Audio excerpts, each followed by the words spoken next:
Welcome to Wally's Financial 101. What a great day to elevate. So let's get back to it. Today we're gonna go over the essentials of credit. So why is credit so important? One, because you can start building it as early as 13 years old, as long as you make your child a authorized user on your credit card. Two, those who have better credit scores are prone to get higher approval rates.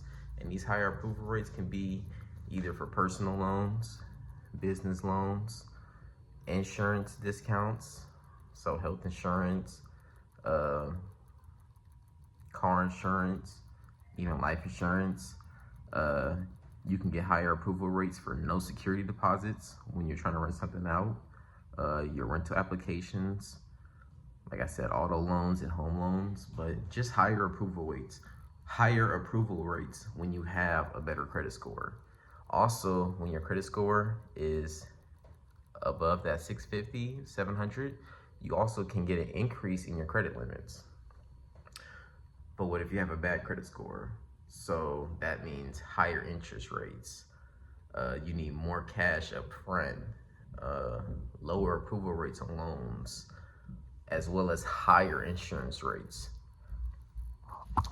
When we're talking about your credit, it's broken down in a couple of different ways. So you have your payment history, which goes to 35% of your score.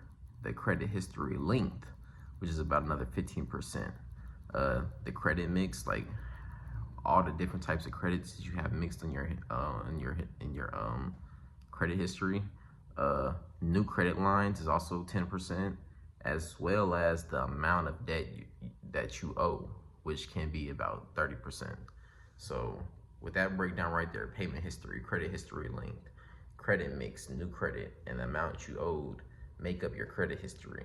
And just going over those five, your payment history and the amount you owe, those two alone make up 65%. So by you making sure that you are debt free and you make payments on time can help you be on track to get your perfect credit score. And when we're talking about your credit scores, it's broken down into 5 different categories as well. You have poor, which is 300 to 579. You have fair, which is 580 to 669. You have good, which is 670 to 739. You have very good credit, which is 740 to 799. And then you have excellent credit, which is 800 to 850. When going over credit, you also might need to know, how do you build your credit score to get toward the excellent rating? You can, one, like I just said, remove your debt, build your payment history, but you can also do things like opening new credit lines and making sure you pay off the balance you owe every 30 days. Or finding people to borrow money with or shop with who report to all 3 credit bureaus. Like me personally, I just did a registration loan with Presto Title Loans, and they bumped my credit score by like about a good 25, 50 points from just paying my loan I took out on time. So that's another way you can build your credit score. Also, they have certain apps where you can report your utilities. I know I use the Self app. So you can use the Self app to report the utilities you pay to also go toward boosting your credit score.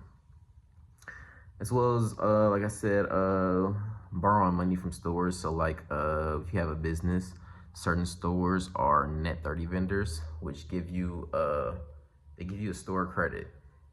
You get to use up that store credit, and then you got to pay them back. And just make sure you're paying them back every 30 days, because by you hitting that 30-day interval, that helps boost your credit as well. Most people don't know that. But just like building your personal credit, you can build your business credit just as well by creating that payment history and length of credit usage. How do your scores decrease?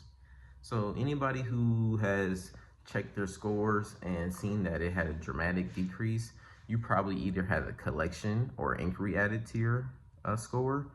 You probably just opened an additional credit line. New credit lines can boost your credit, but they will affect your credit before they boost it. So you're always going to take a negative impact before you see a positive impact. On top of that, if any vendor you owe money reports to a credit bureau and you miss a payment with them, they're going to report your missed payment to that bureau, and that will affect your credit as well. But just really the essentials of credit. I know me, I didn't start really focusing on my credit until about 24 years old. I was big on working a lot, making sure I had a lot of money. But what happens when you don't work, or you're cut off of work, or you can't work? Your credit plays a huge role in what you're able to acquire with limited funds.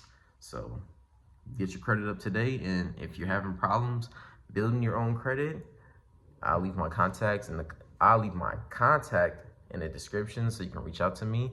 And we have a whole team that's set to just helping people build their credit, learn finances, and get them qualified for what package best fits them so that they can get back to living their lives and dreaming again. Because what's America if you don't have dreams? Thanks for tuning in. Have a good day.